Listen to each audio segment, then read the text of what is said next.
Welcome to the Full Minded with Alyssa Bette podcast, where my mission is to normalize the human experience. I believe there's power in authenticity and building a community immersed in it. I plan on bringing you on an in-depth and transparent journey of my life through solo episodes. I will also be interviewing a range of individuals who are willing to share their unique stories. On this podcast, we will dive into topics such as mental health, heartbreak, loss, change, trauma, self-love, and every other topic that makes up the human experience.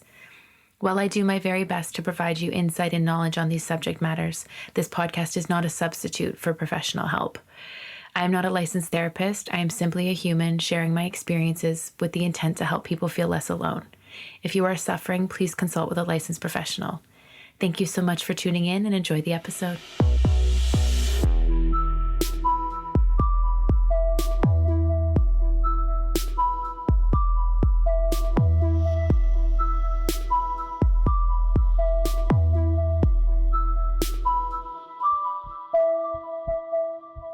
Hi guys, welcome back to another episode. Today I am going to be diving into my prior alcohol addictions and drug use.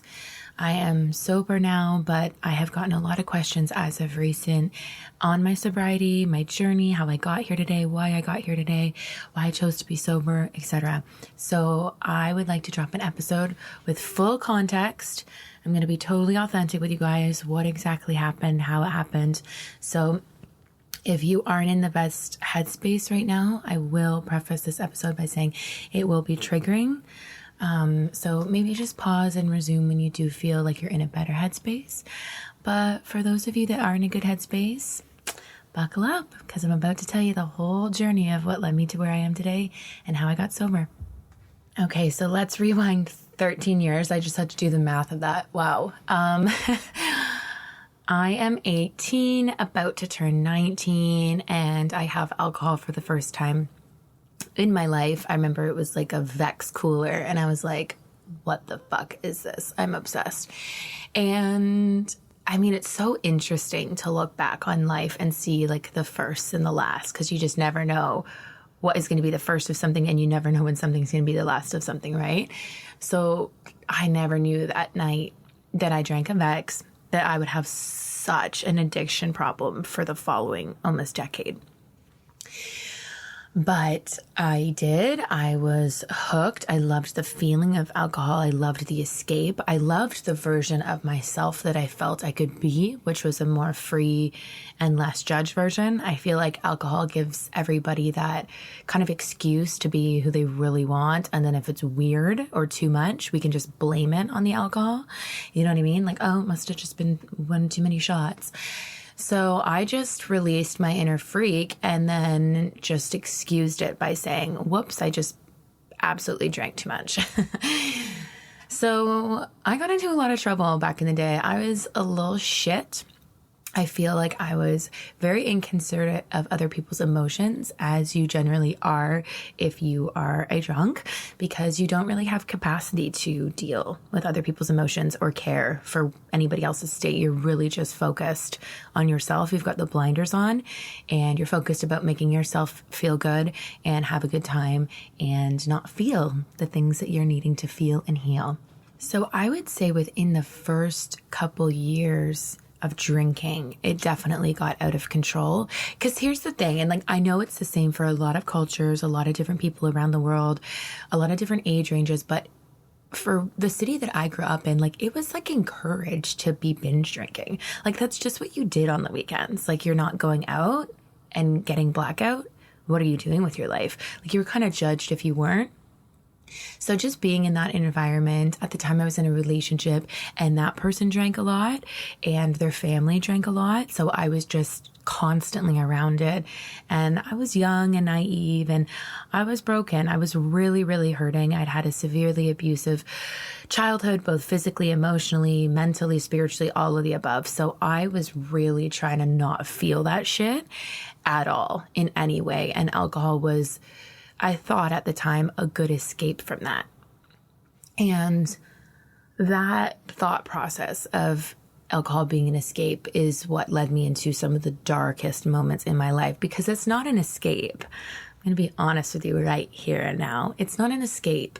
It is a temporary bandage to a very deep wound that needs severe attention and healing. And I feel like when you drink, you know, you add more pain, more confusion, and less attention to what needs to be healed. Like you're just kind of blurring it and you're not dealing with the shit. So I wasn't prepared for, you know, when I eventually got sober over a decade later, the things that I would have to sit with and heal, because they don't just go away. If you're distracted by them, they're still there, you know? So I think that was the biggest life lesson that if I could pass to anyone, it's just that. Like if you're going through something heavy, I would strongly urge you not to drink to cope with it. I mean, you do you, it's your own life. I don't want to tell anyone how to live, but just coming from that experience, it just doesn't help. It just adds so much more pain long term. And then I feel like it also adds on less accountability. Do you know what I mean? Because you're just using alcohol as an excuse and you're never really taking ownership and, you know, claiming your own feelings and claiming your own healing journey. And just, you're kind of living in the victim mindset by being a drunk, because you're just like, well, I'm drinking and I'm drunk because of this. And I would oftentimes be like, I'm a drunk, because people started to call me out on it. And they were like, Liz, you're like wasted all the time. And I was like, well, I had a fucked up childhood, so like I need to deal with it somehow. And I would say that. And at the time it felt valid and people kind of got off my back about it. But looking back, I'm like, oh my God, what the fuck? The other thing I'll mention too is, you know, obviously when you endure abuse of any type, but especially in those critical years of your brain forming, it totally alters the way that you think and act. So on top of my brain already being, you know, altered, distorted, and traumatized, I was now adding poison to it all the time, copious amounts. And it put me in some very strange situations. The combination of feeling like anything, any kind of attention was love, and also being drunk. And, you know, obviously I feel like your guard is down even more. You're kind of less picky with who you surround yourself with. So that combination was lethal. And it put me into some very, very, very sketchy situations. And as I've talked about before on one of my episodes, I have been sexually assaulted a lot. And a lot of it was due to that, was alcoholism and just thinking that attention was love and putting myself into questionable situations as a result. Not saying that I got abused and it was my fault entirely because of it, but I think that when you're traumatized and you're under the influence, you just have less cognitive thinking. There's just no way you're able to be 100% present and pick up on all the signs that you would be able to if you were sober and working on healing. Another thing that drinking added to was my arguments with people, especially when I was in a relationship. So as most of you know by now, I have borderline personality disorder, very spicy disorder as it is. You add alcohol to that mix. Here's the thing. I was either the funnest time on alcohol ever, like dancing on the tables, getting everybody into trouble, and we were just having the best time. But if one thing went wrong, especially if it involved my romantic partner at the time, all hell broke loose. It was not a fun night. You did not want to drink with me ever again. I promise you that. It was just the flip of a switch. And that in itself is really scary, because you don't know what situation you're going to be in. You don't know the people that you're going to be with. You don't know the environment. So, you know, having an emotional dysregulation disorder is already challenging enough sober to manage. But when you're drinking, you know, my therapist used to say you have an emotional satellite dish the size of NASA when you're drinking. Like you are almost just asking and attracting these issues to happen, because you can barely regulate sober, because that was before I had the therapy and the skills and the knowledge. I didn't even know I had BPD at this time. But when you add alcohol to the mix, oh my God, it just gets so chaotic so quickly. So the years that I'm describing right now were actually taking place in my hometown in Ontario. And then I moved to Moncton, New Brunswick when I was 22, I think. So I had been drinking quite a bit at that time. Never considered sobriety, like absolutely was not on my radar.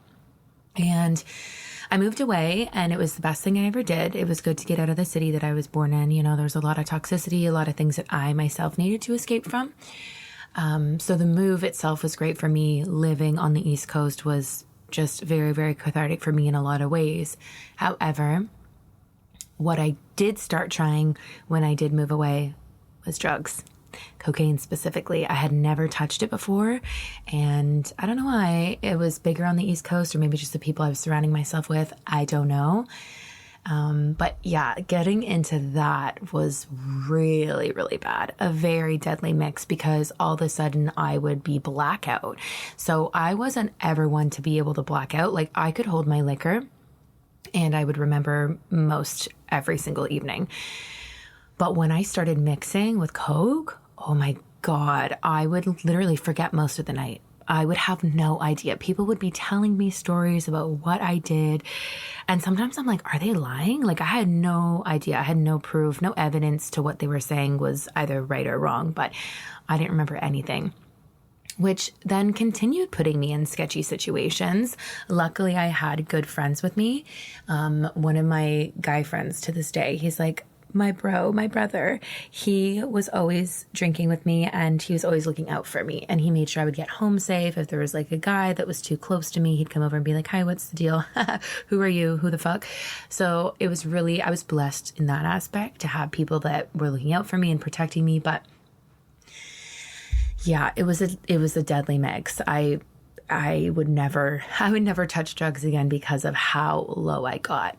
So yeah, adding Coke to the mix and having this like surge of energy and this surge of endorphins and dopamine only means one thing. You're gonna crash, and you're gonna crash hard.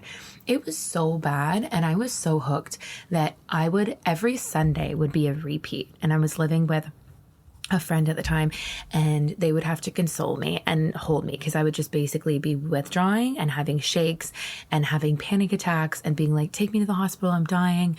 And they would just be like, no, it's the same thing every week, unless you're just coming off of the drugs, you're just coming off of the booze. And it was like that for months and months at a time. Every single Sunday, I would just be like cold sweats, shaking, freaking out, and wanting her to take me to the hospital. And she just had to keep reminding me, like, this is Sunday. This is just what happens on Sunday. And I was like, and that wasn't a wake up call for me. That was just like, okay, yeah, that makes sense. And I try to give myself grace. Like, I laugh through it because like, it's a bit hard to like even fathom. And it's just so wild. And it's sad because I know why I was so fucked up. And I know that, you know, I was a torpedo of pain that hurt other people and then got hurt more and then just tried to cope with the pain. And I was never comfortable with feeling it. So I know, you know, when I think about that version of her, it breaks my heart because I know how fucking sad she was and how lonely and how hurting she was. But it is hard not to laugh, to cope with some of the intrusive thoughts that come sometimes. And I remember the things that I did, the people I surrounded myself with, the situations I put myself in. And I was like, what the absolute fuck, Liz? Like, what the fuck? Anyways, so yeah, that continued for years and years. And then I'm trying to really think of the first time that I ever was like, I should try and be sober. I think I definitely went out with intention to kill myself. I was driving like a maniac. It was raining. I had already texted the person I was dating and I was like, I can't do this anymore. Like, I can't do life. Tell my family goodbye. Like, I love them. My friends, I can't do this. And I remember just driving so fast and wanting to just veer off. And I couldn't stop thinking of my siblings. So I'm the oldest of four, and the kids are my life. They're single-handedly the reason I'm still here, because if I didn't have them, I don't think I would have stopped. But yeah, so I remember vividly just picturing their little faces, and I just couldn't do that to them. So that is what saved me that time. Oh, it's going to be an emotional episode. But yeah. I remember just pulling over and just breaking down and just crying for hours and hours and hours. Like, I just feel like for so long, I was just maxed with the most amount of pain I felt like a human could withstand. And I was always just at that threshold.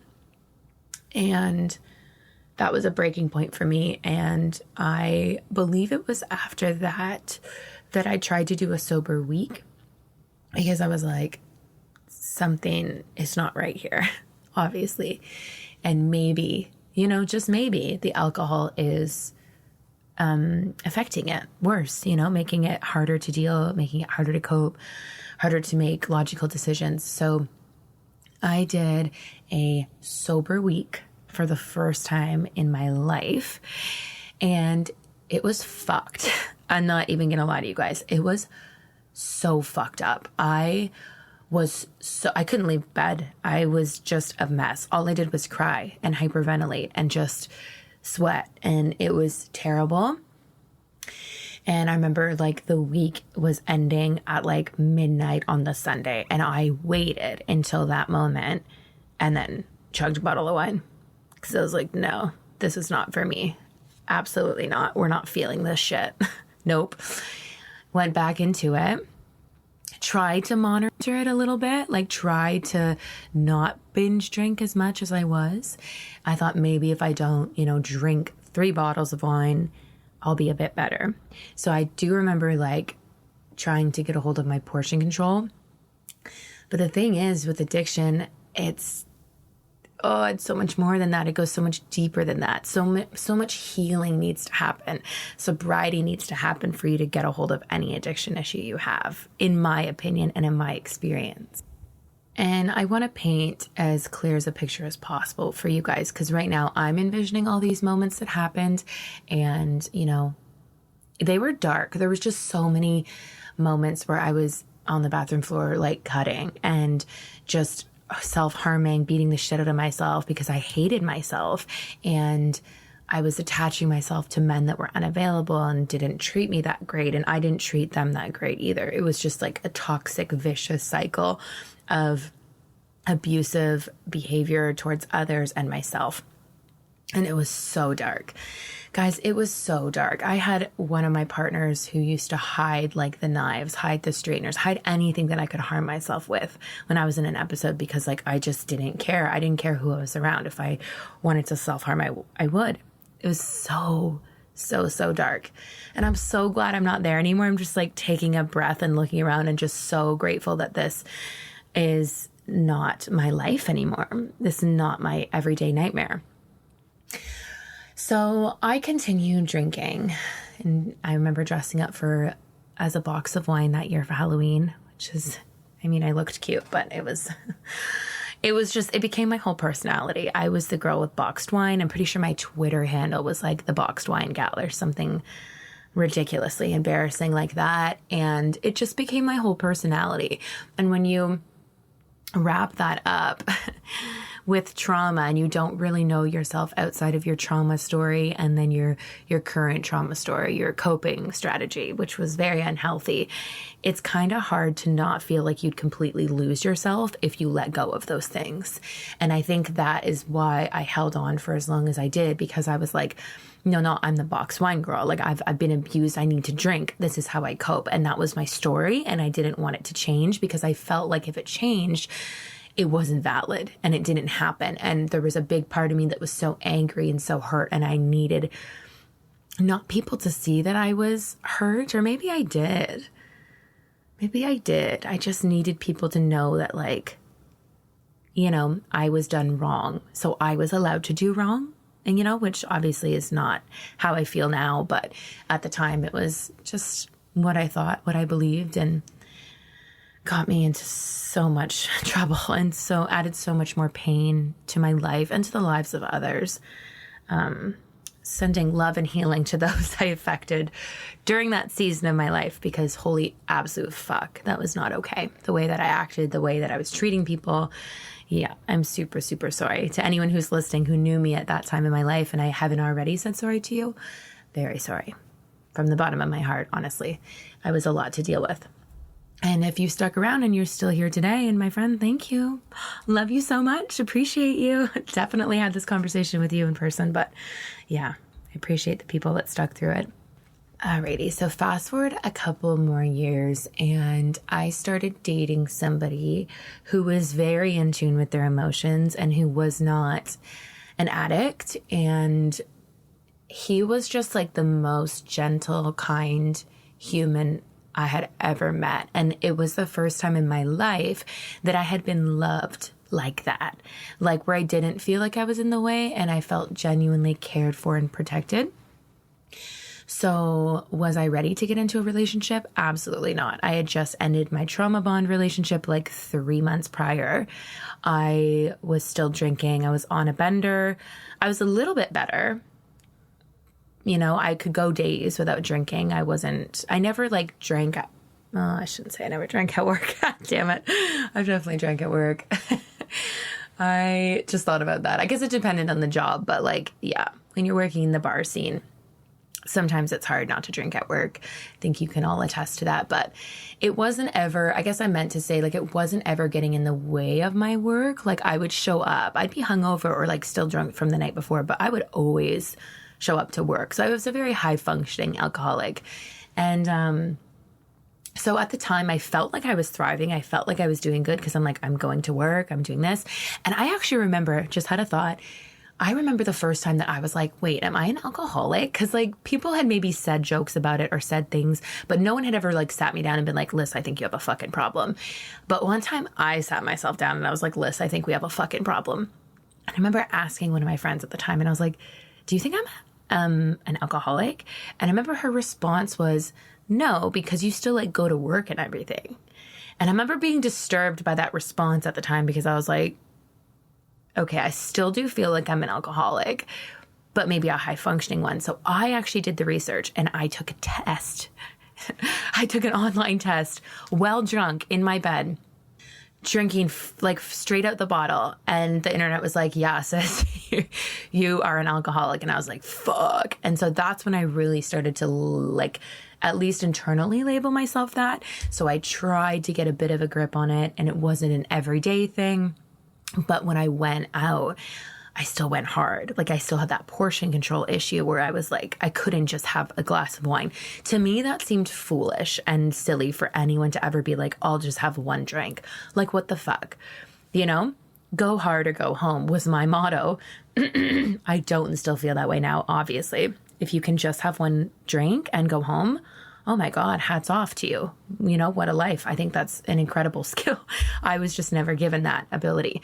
So I just kind of hated on people who did and were able to do that because I was like, well, I can't, so fuck you. But yeah, so fast forward, I'm talking about being in that healthy relationship again with somebody who actually cherished me and loved me.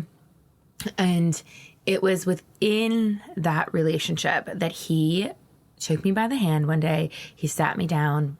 I was at the top of the stairwell in the place I was living. I remember the details of the wall, the details of the carpet, everything, because this was the first time in my life that somebody had actually been like, I think you have a problem. And I think you have a problem that's bigger than you. But this is how he framed it, and I will never forget this. He was like, Liz, I don't think drinking is it for you. We all love who you are, the version of you when you're sober. But when you drink and you know, do drugs, like you lose that part of yourself. It's no longer there. It's like looking at like, you know, a blank slate, like it's just gone and it's just not it. You know, you are just such an amazing person and you have so much more potential than what you're living. And I don't want to see you do drugs anymore. I can't handle it. Like me personally, it's just not something I've seen for myself or my partner. So like if you choose to continue doing drugs, it's not a relationship I can see myself in. So I actually quit drugs because of the relationship I was in at the time. And then the sobriety chat happened and he was like, you know, this is how I feel. Like, it's just not you, Liz. It's just not you. You can just do so much better. And I had never been told that before. You know, I think people had joked about it because it's a touchy subject and I understand, you know, the perspective of other people looking in and just seeing like I'm a tornado, like I'm a torpedo of fucking emotion. And like, it was also very much like people, I'm sure they felt they walked on eggshells around me, right? So I can understand not wanting to be confrontational with a person like that. But for him to do that, knowing how hot-headed I can be and knowing how deep I was into the addiction was like such a beautiful act of love above all else that I've ever experienced. And I still like treasure that, and thank him because, oh my God, like I'm sober. Thank you. Thank you. I honestly needed that. It was the most amazing way to do that. And I think if anyone's listening and you have a partner or somebody that you care about that is struggling with addiction or alcoholism, I think using that gentle, loving approach is the best way to do it. Like, you scream in the heat of an argument like you're an alcoholic at someone, I promise you, we will fucking shut down and never talk to you again. Like, it is just not the right way to go about it. And obviously emotions, can get in the way and you can get heated. And of course that's valid, but I would urge you to be very gentle with your delivery when you're talking to somebody who has addiction issues. And so, yes, I remember from that point on, I actively worked on taking sober breaks. So I think I did a week right after that conversation. And I remember during that conversation crying my eyes out because I was like, I don't want to give this up. I know I should. I know it's killing me and I know it's killing everyone around me, but I don't want to give it up. For me, it felt like a safety blanket. For me, it felt like the only thing consistent in my life that made me feel good ever. So it was a very hard decision to make, to be sober. So emotional. But we're not editing that out because that's the human experience, baby. We're allowed to feel. So yeah, I remember trying to do a week sober after that, and it was easier than the first time I did it, a little bit. And it was easier having that support from him and knowing that like he was just like, I just like love you so much. I want the best for you. And like, this is why, I'm pushing you to do this. So that was really cool. So having that support really helped. And then I think the next stretch I did was 2 weeks. Like, I drank again and then I went on a break. And then the next stretch I did was 3 weeks. And then I eventually did a month, which was really cool. And then I felt like I was doing really good. So I was like, after my month sober, I had more drinks. And I remember, I'm going to be real with y'all. I have not told this story to everybody, but I think this story needs to be shared because I think the people that suffer, from self-harm, from mental illness, from borderline, from alcoholism, anything, I think y'all need to hear this because I want you to know that you're not alone. It's why I do what I do, why I am so vulnerable. But it was New Year's Eve. And I was in the relationship with that guy still. And one thing I will say is, he was such a sweet and caring person. And sometimes that care was overextended to other people and I didn't feel I was a priority. Also would like to say that I have borderline personality disorder and, that skews my vision sometimes and can make the emotions seem much more intense and much more meaning to them when there's not that there on that person's end. You know what I'm saying? I'm just trying to not say it was all his fault. It was definitely shared responsibility that night. And he was really fixated on making sure this random drunk girl like got home safe and was taken care of. And I was not having any of it because I felt like I should be the priority. Anyways, one thing led to another. He ended up taking her home, tried to find her home. She was like so drunk and didn't know where she was. And I absolutely spiraled. For me, like, let me explain what BPD feels like for a moment for those that don't know. Being in an episode, like a live episode, it literally feels like you want to crawl out of your own skin and die, like almost immediately. I think it's still to date one of the most painful disorders they've said because of how deeply we feel our emotions. But like, you just have so much pain that fills up so quickly. The first thing you want to do is die because there's nowhere to put that pain and you're not really sure what the fuck to do with it, how it came about. Like, it could be the smallest thing. For me, one of my biggest triggers is like a partner leaving the house without saying goodbye. I'm not even talking if we're in a fight. Just like I would have, after learning this about myself, I would have my exes wake me up from a dead sleep to be like, I'm leaving the house. I love you. I'll be back later. Bye. I know they're not leaving me because the disorder is stemmed in abandonment fear, right? I know they're not leaving me, but it's like my brain couldn't register it. It was so bizarre. So for him to take off that night with another girl, even though there was nothing going on romantically, my brain went from 0 to 100. Plus, I'm fucked up. I'm super, super wasted. It's the end of the night. I'm the most drunk I'm gonna be. I lost my mind. I didn't know how to cope. And then his fucking phone died. His fucking phone died like 5 minutes after he left the house. So I didn't know where he was, when he was returning. Oh my God. It was still to date one of the most triggering and painful memories I have. Absolutely. And at the time, like, it's strange because when you're in an episode, it's not even that you're wanting to self-harm per se. It's that you're wanting to release the pain in some other way. Like you're wanting to just, I don't know. I don't even know if I have enough words to explain it. So I ran across the street. I remember sitting in the snow because it was winter. I had my bottle of wine with me, obviously, and I was just like chugging it. And then I just got so angry that I just hit myself in the forehead with the bottle, and it cut me open quick. And I just started like pouring blood. I was drinking, so my blood was thinner. So I was just a mess. I just remember like putting my head in the snow because I was like, this makes sense. His phone died. I went ballistic. I was living with a friend at the time. He was trying to calm me down, but there was nothing that can be done when you're so far in an episode.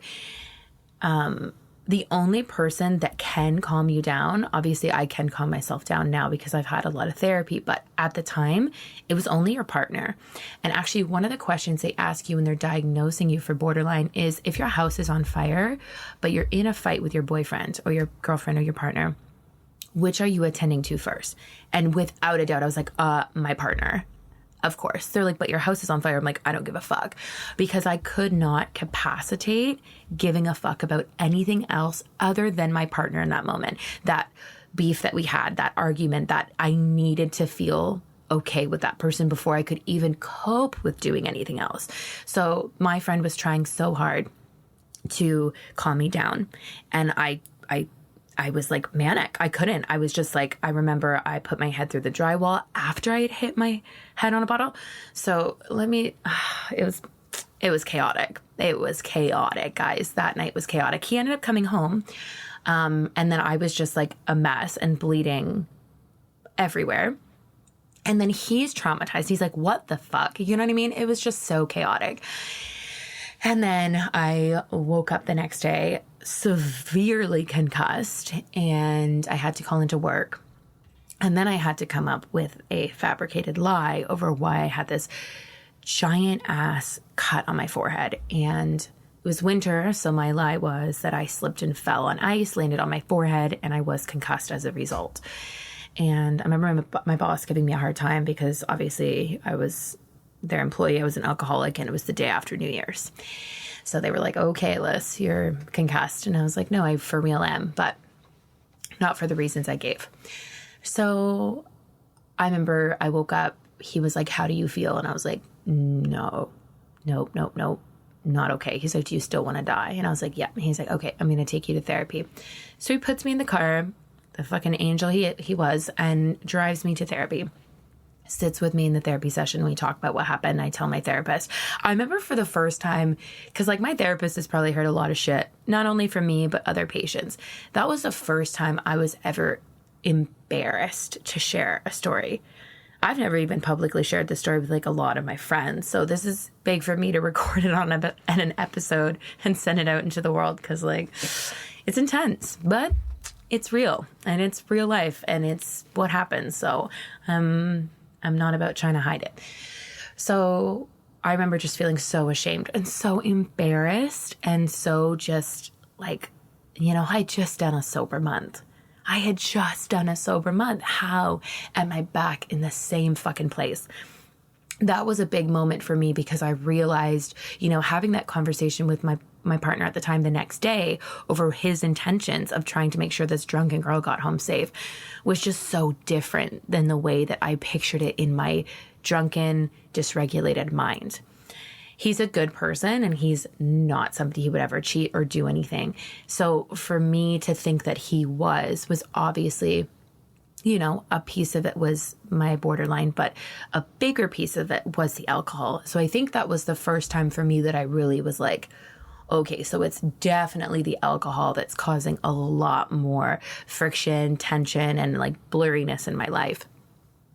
So it was that morning that I woke up concussed in therapy, and I was like, I'm done. I'm done for a little bit. And at the time, I didn't know what that looked like. I didn't know how long that was going to be. I just knew that it needed to stop. So at that point, I was already sober from drugs. And then I was like, it's time to be sober from alcohol too for the foreseeable future. So off I took on my sobriety journey. And I think it was like a couple months in that I was like, I think I want to do a full sober year. I think that would be such an incredible goal. It will give me time to really heal from the shit that I've obviously been putting on the back burner and not sitting with and dealing with. But also it'll give me a full range of months, a full range of holidays, birthdays, etc., to sit sober and to just do non-alcoholic wine or just try and be present and try and enjoy myself sober. So that was the goal. And then COVID hit in March, and I was trapped in the fucking house sober. And looking back, I'm like, was that a good thing or a bad thing? I think it was more a good thing, because I think being trapped in the house, though a lot of people did increase their alcohol and substance abuse in COVID, for me, it made it a bit easier because I wasn't surrounded by a bunch of people drinking. I wasn't invited to all these parties and the clubs and ragers. So for me, I just kind of learned to water my plants and draw. And it was definitely good for me to be trapped inside a house during that time. Was it hard as fuck? Oh my God. I almost broke 5 months in. I almost broke down and just quit. And it was one of my good friends who was like, you have come so far. Unless you're 5 months. Don't fuck it up over one bad day.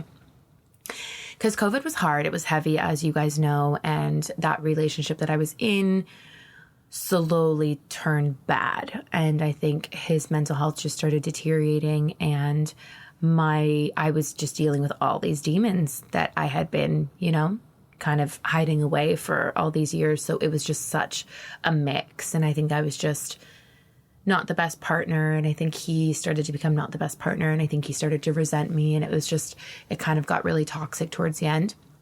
So we were stuck in a house together.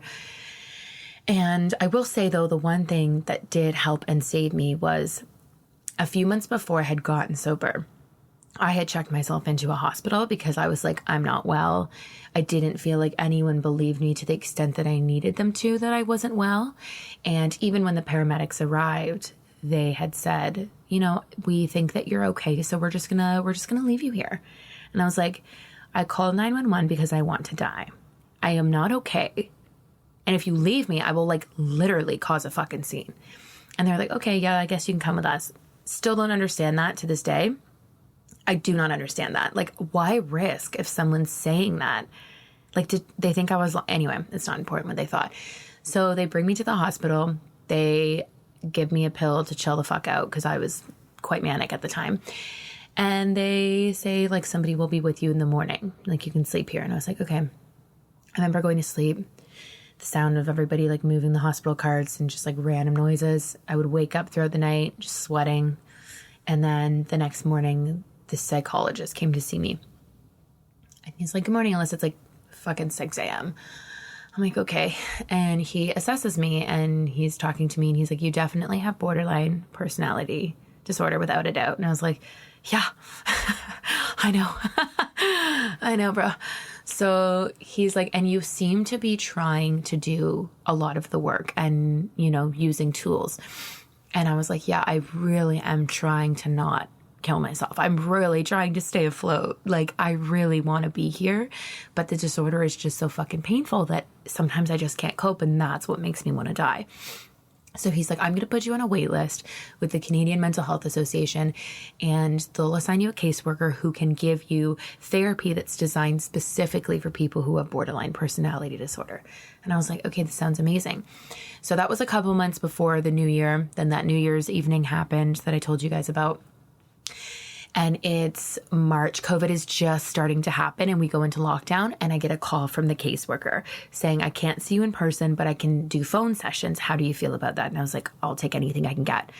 So this therapy was really, really cool. So dialectical behavior therapy was designed by Marcia. I'm blanking on her last name right now, but she herself has BPD. She attempted suicide years ago.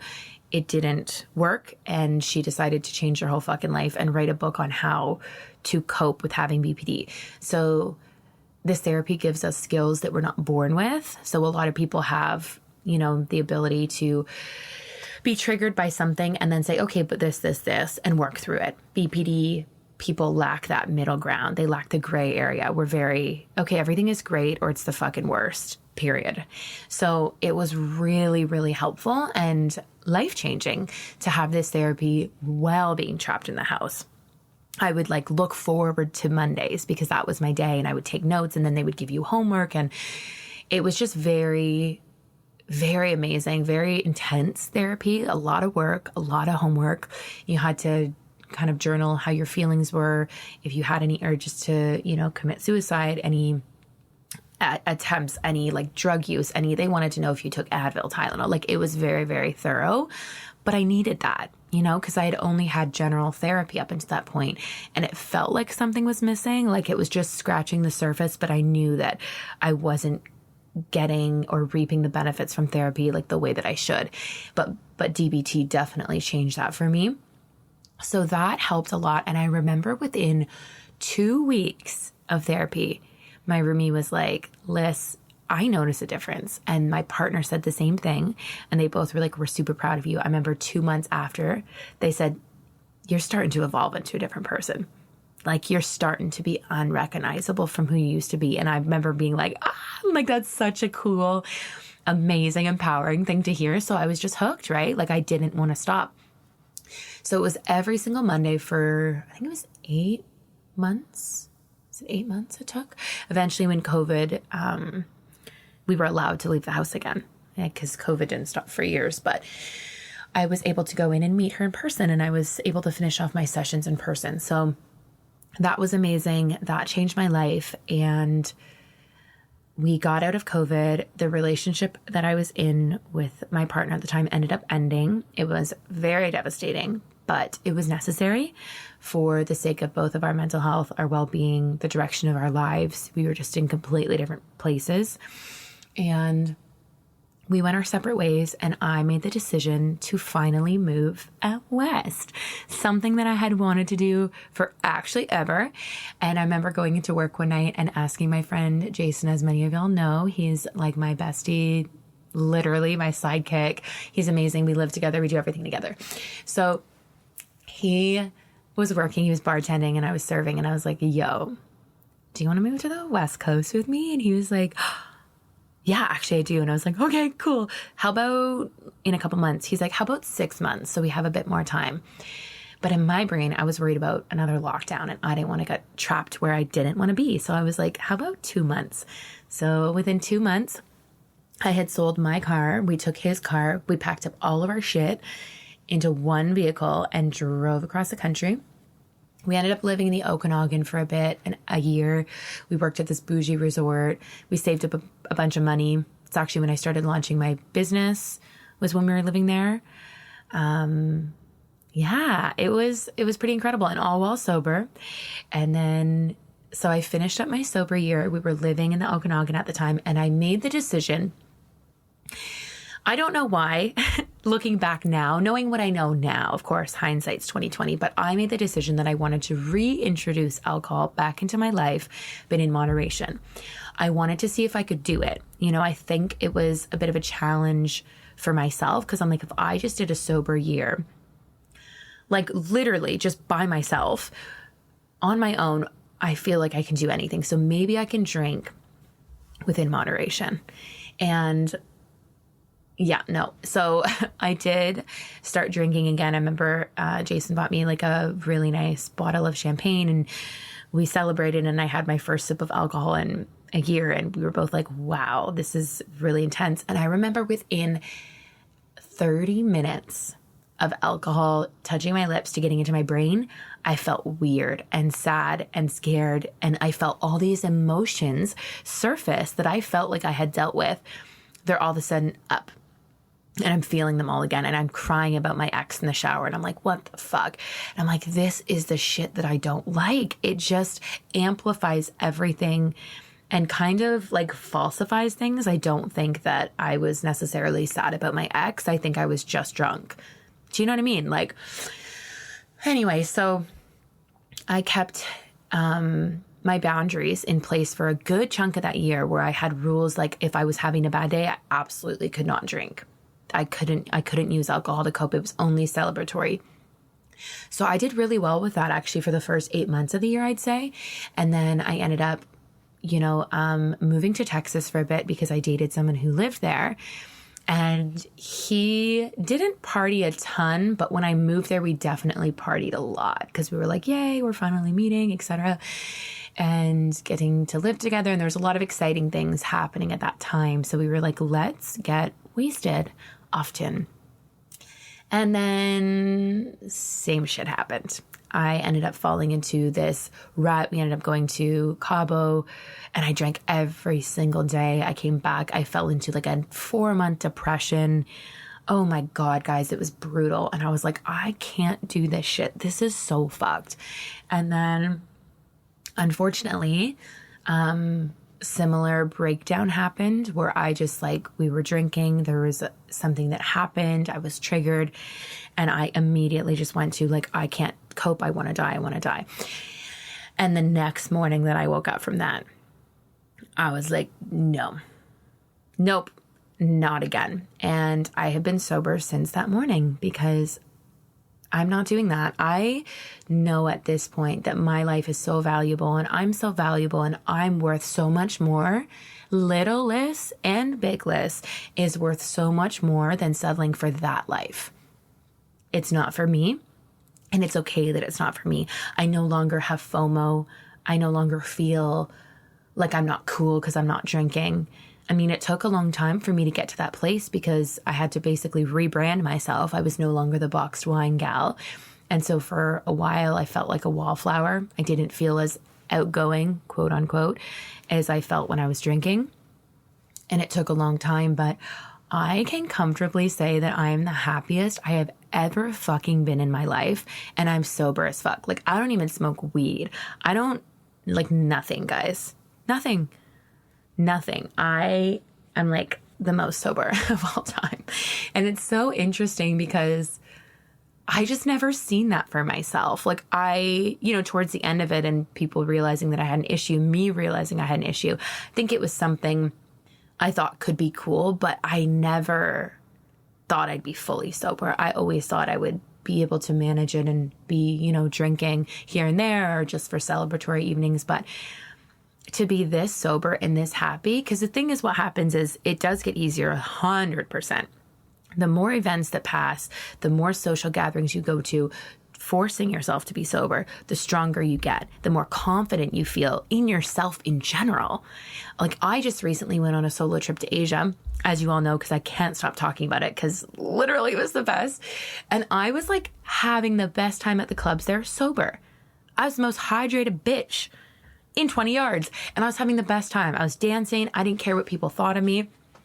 You just build so much more confidence, authentic and genuine confidence in yourself when you eliminate alcohol. Because like I said at the beginning of this episode, so much of our society, and I feel like our confidence as a whole is built on substance abuse and is, you can unleash because you're drinking and you can be silly and you can act wild and you can act yourself because you're drinking and it's an excuse. If somebody doesn't like it, you can just say, well, it's the alcohol. But when you're sober, that's just you. That's just authentically you. And it's such a powerful move to, one, be sober to be sober in this day and age where alcohol is shoved down our throats and everyone's like happy hour, the most sought after emotion is labeled, with drinking poison. That's just absolutely fucked, obviously. But yeah, it's been a game changer, guys. It'll be 2 years in February.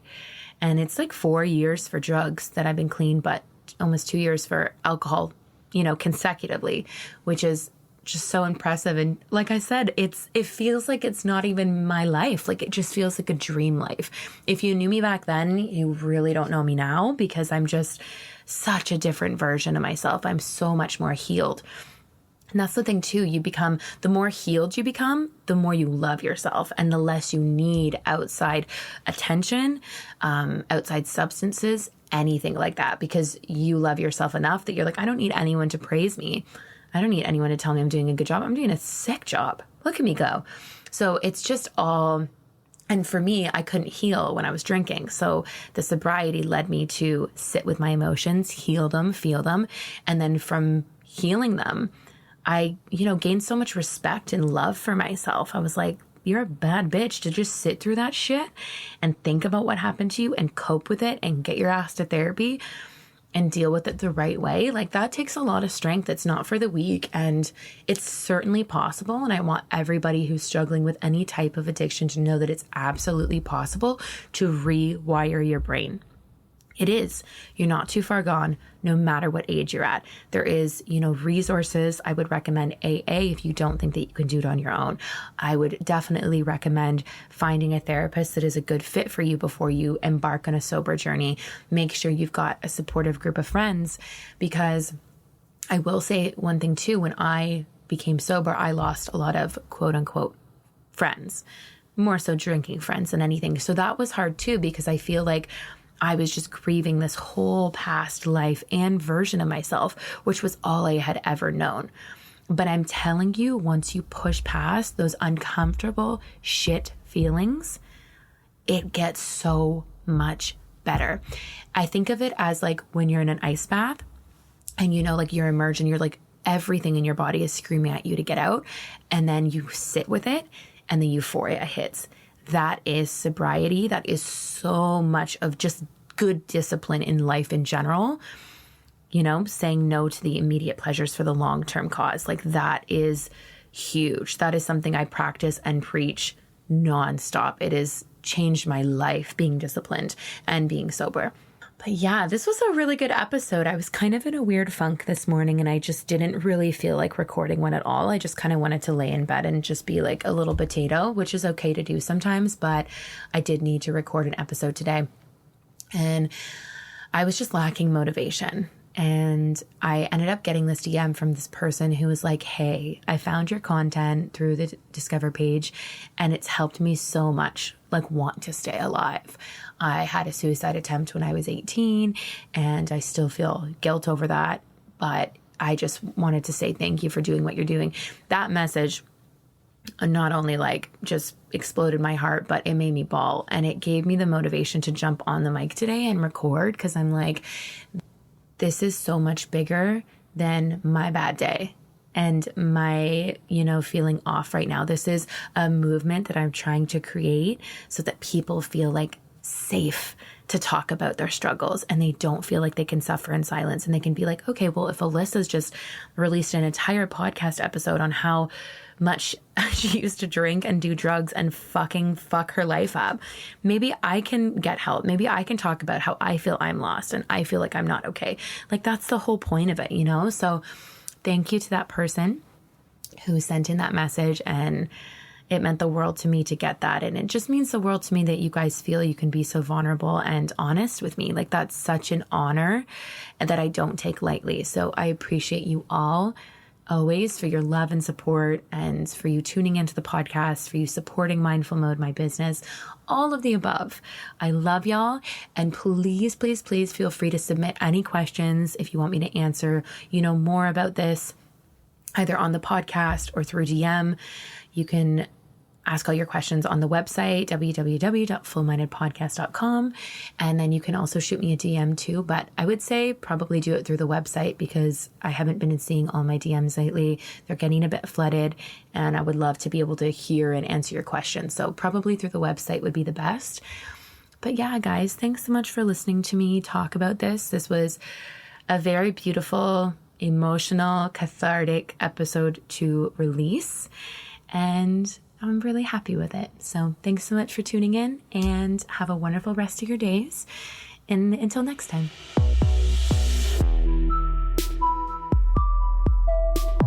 Thank you for tuning in to today's episode. I loved having you. If you wish to support this podcast, please follow us so you never miss an episode. You can also find us on social media at Full Minded Podcast. Please visit our website at www.fullmindedpodcast.com to submit all your questions. If you wish to be a guest on this podcast, please fill out the form on our website to apply. Your continued support means the world, so thank you again for taking the time out of your day to tune into Full Minded with Alyssa Bette. Until next time, be kind to yourselves and remember that there is power in owning our imperfect and messy lives. It's all a part of the human experience, and you're not alone in it.